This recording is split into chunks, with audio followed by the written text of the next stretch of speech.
एक अहम बैठक लेंगे। महासचिव, प्रभारी और प्रदेश अध्यक्षों के साथ ये बैठक होनी है। लोकसभा चुनाव की रणनीति, सीट शेयरिंग पर चर्चा होगी। 14 राज्यों में भारत न्याय यात्रा के रूट पर भी चर्चा होगी। पीसीसी अध्यक्ष सीएलपी नेताओं से रूट को लेकर के चर्चा करेंगे। कांग्रेस की मैनिफेस्टो कमेटी की भी बैठक होगी। आपको बता दें कि पी चिदंबरम की अध्यक्षता में घोषणा पत्र की तैयारियों पर यह बैठक होनी है। तो दिल्ली में कांग्रेस की एक बड़ी बैठक होने जा रही है और लोकसभा चुनाव की रणनीति और जो सीट शेयरिंग है उस पर चर्चा होगी।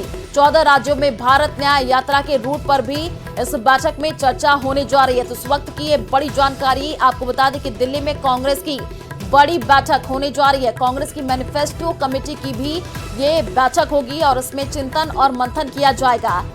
ज्यादा जानकारी के लिए संवाददाता लखवीर हमारे साथ लाइव जुड़े हुए हैं, उन्हीं का रुख कर लेते हैं। लखवीर, ये बैठक काफी महत्वपूर्ण होने जा रही है क्योंकि देखिए आने वाले दिनों में लोकसभा का चुनाव है और उससे पहले अब रणनीति बनेगी। सीट शेयरिंग पर भी अब इस बैठक में चर्चा होगी। फिलहाल क्या अपडेट? जी बिल्कुल, आज का दिन कांग्रेस पार्टी के लिए काफी महत्वपूर्ण है क्योंकि एक बड़ी बैठक कांग्रेस ने अपने राष्ट्रीय मुख्यालय में बुलाई है जिसकी अध्यक्षता मल्लिकार्जुन खड़गे करेंगे। देखिए, इस लिहाज से भी महत्वपूर्ण है ये बैठक क्योंकि दिसंबर के आखिरी में ही अपनी तमाम टीम का ऐलान मल्लिकार्जुन खड़गे ने किया था। अलबत्ता तमाम जो राष्ट्रीय महासचिव बनाए गए थे उन्हें अपने दायित्वों का बंटवारा भी किया गया था। ऐसे में अब उन तमाम नेताओं के साथ पहली बड़ी बैठक मल्लिकार्जुन खड़गे संयुक्त रूप से करने जा रहे हैं जिसमें मुख्य जो एजेंडा है वो लोकसभा चुनाव की रणनीति है कि किस प्रकार से लोकसभा चुनाव को साधा जाए, लोकसभा चुनाव में सीट बढ़ाई जाए और जीत दर्ज की जाए। और साथ ही 14 जनवरी से जो भारत न्याय यात्रा शुरू करने जा रहे हैं राहुल गांधी, उसको लेकर भी रणनीति तैयार की जाएगी और रूट तैयार होगा कि आखिर कहां से लेकर कहां तक ये यात्रा जाए और उसका प्रारूप क्या हो।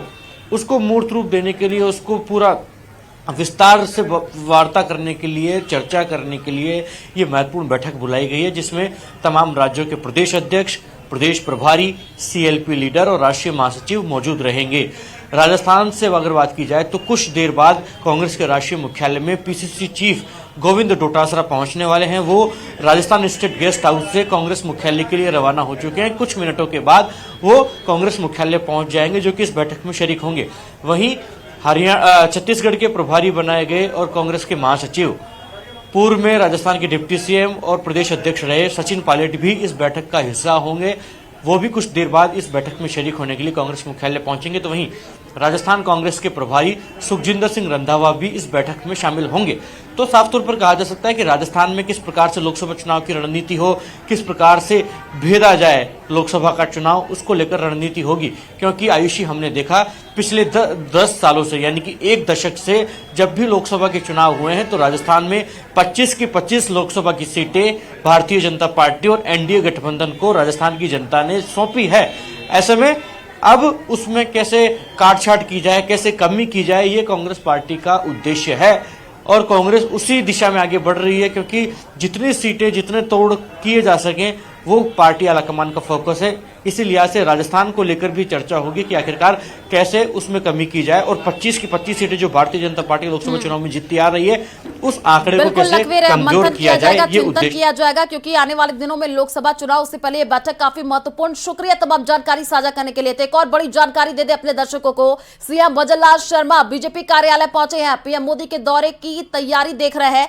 बीजेपी के वरिष्ठ नेता और कई पदाधिकारी भी उनके साथ है। कल शाम पीएम मोदी बीजेपी कार्यालय आएंगे, बीजेपी विधायकों और कार्यकर्ताओं की बैठक लेंगे और उससे पहले खुद देखिए सीएम भजनलाल शर्मा अब बीजेपी कार्यालय पहुंचे हैं। वहां पर वो तैयारियों का जायजा ले रहे हैं। बीजेपी विधायकों के साथ एक बैठक भी होगी और उसमें बातचीत की जाएगी क्योंकि कल प्रधानमंत्री नरेंद्र मोदी आ रहे हैं तो उससे पहले तैयारियां पूरी तरीके से पूरी कर ली गई हैं और जो बची कुची तैयारी है उसी को देखने के लिए, परखने के लिए खुद सीएम भजनलाल शर्मा बीजेपी कार्यालय पहुंचे हैं। तो ये बड़ी जानकारी आपको दे रहे हैं और साथ ही बीजेपी विधायकों और कार्यकर्ताओं की एक बैठक भी होनी है जिसमें चर्चा विमर्श किया जाएगा और साथ ही आने वाले दिनों में लोकसभा चुनाव उसको लेकर के भी रणनीति इस बैठक में बनेगी। तो बीजेपी के वरिष्ठ नेता और कई पदाधिकारी भी सीएम भजनलाल शर्मा के साथ हैं। बीजेपी कार्यालय पहुंचे सीएम भजनलाल शर्मा, वहां पर तैयारियों का जायजा ले रहे हैं, क्योंकि कल देखिए प्रधानमंत्री नरेंद्र मोदी आएंगे जयपुर और कहा जा रहा है 3 दिन तक वो जयपुर में रुकेंगे। उससे पहले सीएम भजनलाल शर्मा लगातार अब बातचीत करते हुए नजर आ रहे हैं, अधिकारियों से तैयारियों का जायजा लेते हुए नजर आ रहे हैं। ज्यादा जानकारी के लिए संवाददाता बाबूलाल हमारे साथ लाइव जुड़े हुए हैं, उन्हीं का रुख कर लेते हैं। बाबूलाल, सीएम भजनलाल शर्मा अभी बीजेपी कार्यालय पहुंचे, उनके साथ कुछ अधिकारी भी हैं और साथ ही कहा जा रहा है कुछ नेता भी हैं जो कि पूरी तरीके से तैयारियों का जायजा ले रहे हैं, क्योंकि कल प्रधानमंत्री नरेंद्र मोदी आने वाले हैं। उससे पहले पूरी तरीके से तैयारियां सुचारू रूप से देखने के लिए पहुंचे हैं। जी बिल्कुल, आपसे कुछ ही देर पहले सीएम भजनलाल शर्मा बीजेपी कार्यालय पहुंचे हैं और भीतर तैयारियां देख रहे हैं। कल दोपहर बाद में यानी कि शाम को प्रधानमंत्री नरेंद्र मोदी आएंगे। पीएम बनने के बाद पहली बार पीएम मोदी बीजेपी कार्यालय में आ रहे हैं, तो एक बड़ा मौका है, एक गर्व का पल है बीजेपी के कार्यकर्ताओं के लिए, नेताओं के लिए।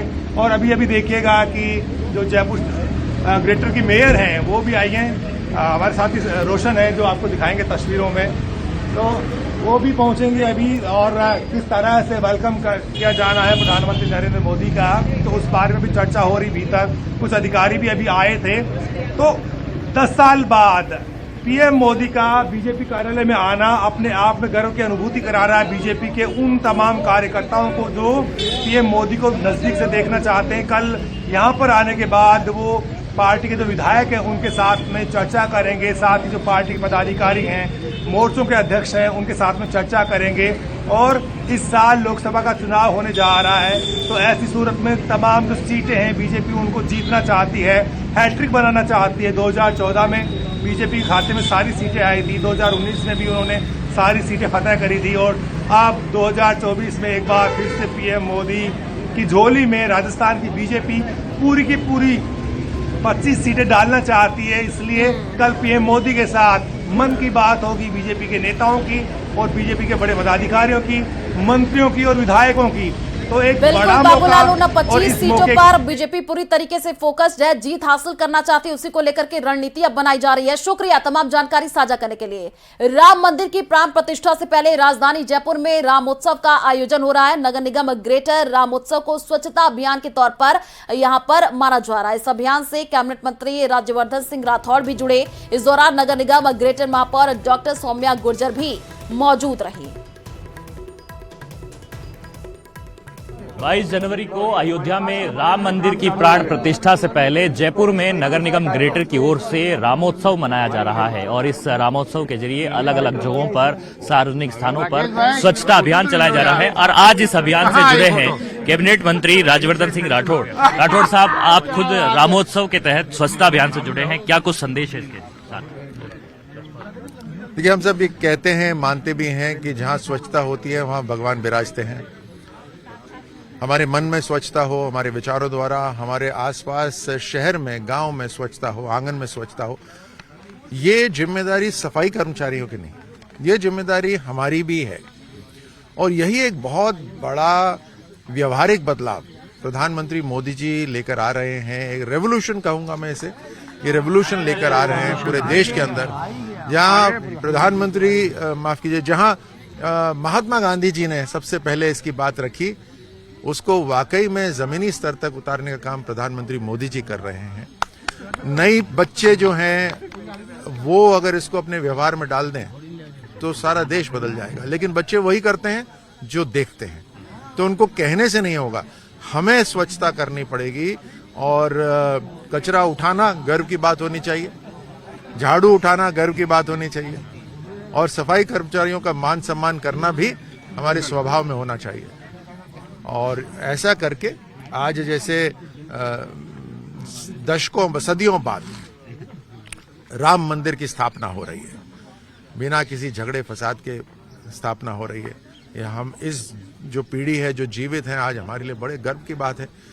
अब वहां राम मंदिर स्थापित हो रहा है तो देश भर में मंदिरों की सफाई हो रही है, हर अलग स्थानों की सफाई हो रही है। ये इसी को कहते हैं राम राज्य।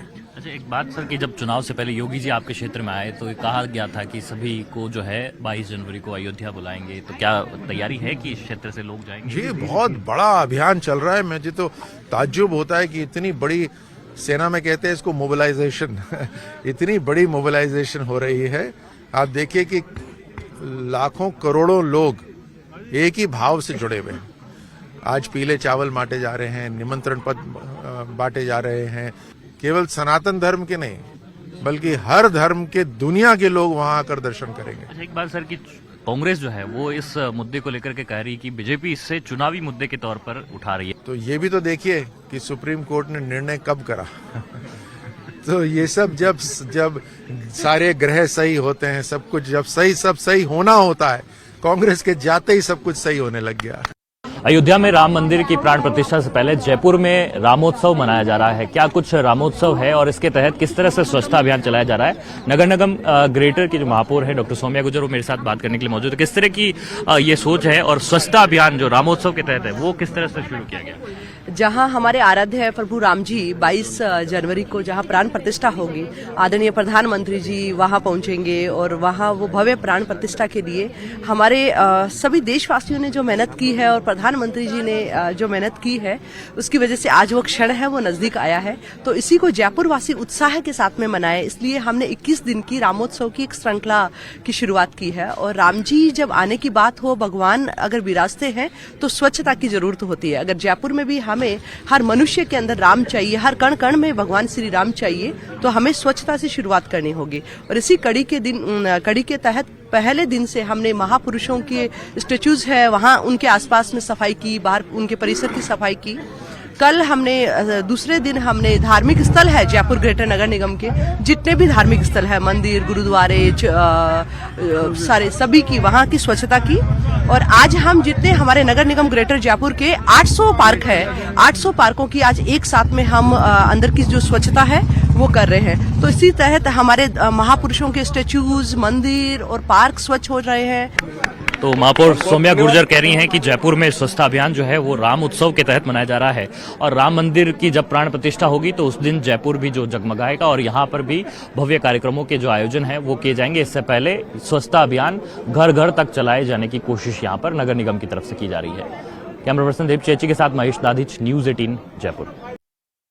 तो धौलपुर से बड़ी जानकारी आपको दे दे, 25,000 के इनामी बदमाश को दबोचा गया है। इनामी बदमाश लालू ठाकुर को पुलिस ने दबोचा है। सेपऊ बाईपास पर वारदात के इरादे से ये बदमाश घूम रहा था। मुखबिर की सूचना साइबर सेल की टेक्निकल मदद से अरेस्ट किया गया है।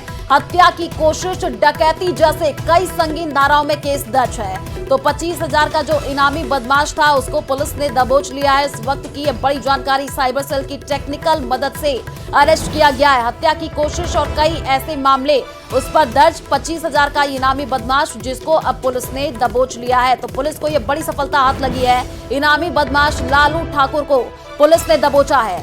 तो सेपऊ बाईपास पर वारदात के इरादे से ये बदमाश घूम रहा था, तभी पुलिस को सूचना लगी, उसके बाद से इसको अरेस्ट कर लिया गया है। अजमेर से बड़ी जानकारी आपको दे दे, एसओजी ने फरार डमी अभ्यर्थी को गिरफ्तार किया है। जालौर के सरकारी स्कूल में व्याख्याता है आरोपी अशोक। स्कूल व्याख्याता प्रतियोगी परीक्षा 2022 में लाखाराम बिश्नोई के लिए परीक्षा दी थी। एसओजी ने इससे पहले लाखाराम और बिचौलिया हीराराम को गिरफ्तार किया। आरपीएससी ने सिविल लाइन थाने में मामला दर्ज कराया था।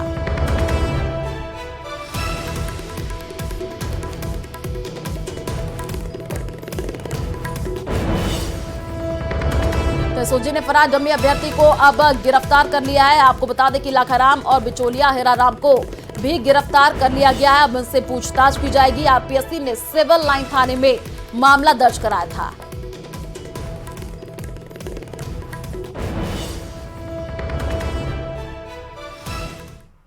तो आज फिर कोहरे में जयपुर डूबा है। एयरपोर्ट भी डूब चुका है क्योंकि अब वहां पर देखिए लगातार जिस हिसाब से ठंड पड़ रही है उससे जयपुर में सुबह से ही जो उड़ानें हैं वो भी प्रभावित हुई हैं। उदयपुर की फ्लाइट आज फिर से रद्द कर दी गई है। इंडिगो की उदयपुर की फ्लाइट 6C7465 रद्द हुई है। जयपुर से सुबह 6:45 पर उदयपुर ये फ्लाइट जाती है। फ्लाइट रद्द होने से यात्रियों को काफी परेशानियों का सामना करना पड़ रहा है। इंडिगो की भोपाल की फ्लाइट 6C7469 रवाना नहीं हुई है। सुबह 9:45 तक भोपाल जाने की संभावना और कम विजिबिलिटी के चलते फ्लाइट्स नहीं जा पाई है। इंडिगो की अहमदाबाद की फ्लाइट 6C7217 भी लेट हुई है। जयपुर से सुबह 8:35 पर अहमदाबाद ये फ्लाइट जाती है और आज सुबह 9:55 तक उड़ान भरने की कोई संभावना नहीं। जयपुर एयरपोर्ट पर सभी फ्लाइट्स को कोहरा छटने का इंतजार अब करना पड़ेगा। तो ये ठंड अब प्रचंड है क्योंकि कोहरा हो रहा है, विजिबिलिटी भी अब कम हो चुकी है। उसी को लेकर के अब जो फ्लाइट है वो भी लेट हो रही है। तो जयपुर से सुबह 8:35 पर अहमदाबाद फ्लाइट जाती है, लेकिन वो भी डिले हो चुकी है। जो यात्री हैं उनको काफी परेशानियों का अब सामना करना पड़ रहा है क्योंकि जयपुर में अब धुंध नजर आ रही है और देखिए कोहरा है, इस वजह से फ्लाइटें लेट हो रही हैं और कुछ फ्लाइटें तो रद्द भी कर दी जा रही हैं। कम विजिबिलिटी के चलते फ्लाइट्स जा नहीं पा रही हैं, तो काफी परेशानियां लोगों को हो रही है क्योंकि लोग एक जगह से दूसरे जगह जाते हैं। अब फ्लाइट्स नहीं जा रही हैं तो काफी देर तक उनको वेट करना पड़ रहा है।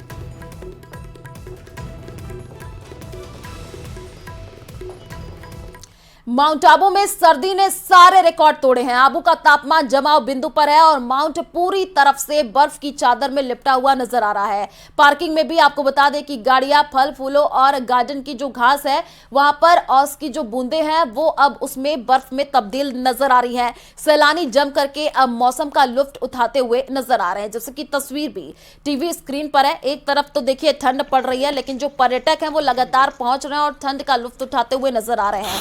प्रदेश में सर्दी और कोहरे का अब डबल अटैक देखने को मिल रहा। माउंट आबू की अगर हम बात कर ले तो सर्दी ने सारे जो रिकॉर्ड है वो तोड़ दिए हैं और तस्वीर जैसे कि आप देख पा रहे हैं कि बर्फ जमी हुई है, लेकिन फिर भी जो सैलानी है वो पहुंच रहे हैं घूमने फिरने के लिए।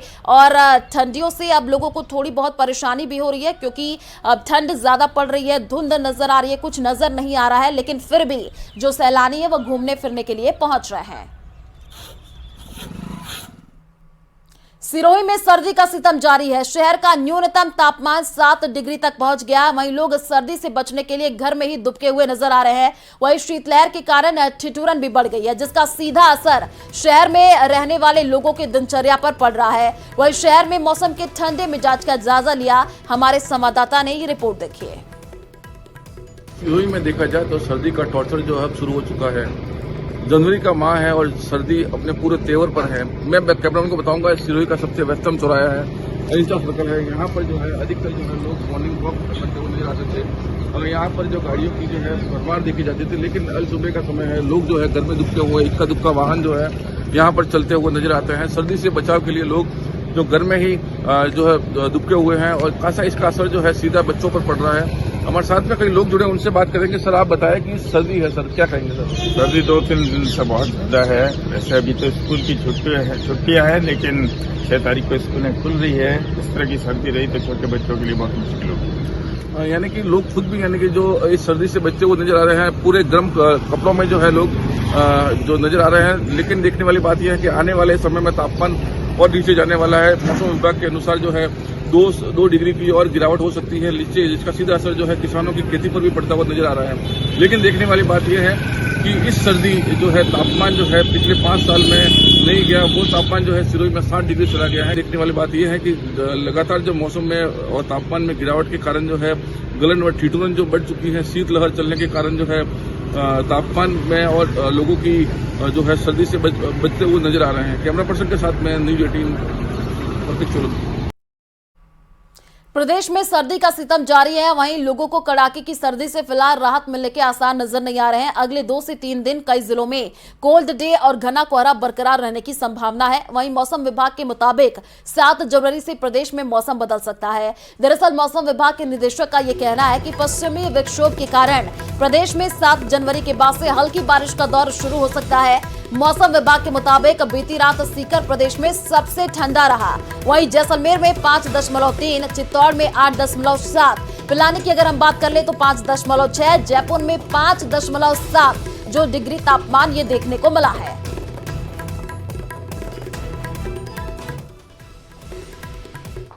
वर्तमान में राजस्थान के कुछ भागों में cold day to severe cold day इसके अलावा घने से अति घना कोहरे का दौर जारी है। पिछले 24 घंटों में गंगानगर में सबसे कम अधिकतम तापमान 11.2 डिग्री सेल्सियस दर्ज किया गया है, जो कि औसत से 8.7 डिग्री कम है। न्यूनतम तापमान की यदि बात करें तो शेखावटी क्षेत्र में सबसे कम न्यूनतम तापमान फिलहाल दर्ज किया जा रहा है। आज सबसे कम न्यूनतम तापमान सीकर में 3 डिग्री सेल्सियस रिकॉर्ड किया गया है। घना कोहरा और कोल्ड डे की परिस्थितियां राजस्थान में अभी भी अगले 2-3 दिनों तक जारी रहने की संभावना है। तो चलिए फिलहाल इस बुलेटिन में इतना ही। बाकी खबरों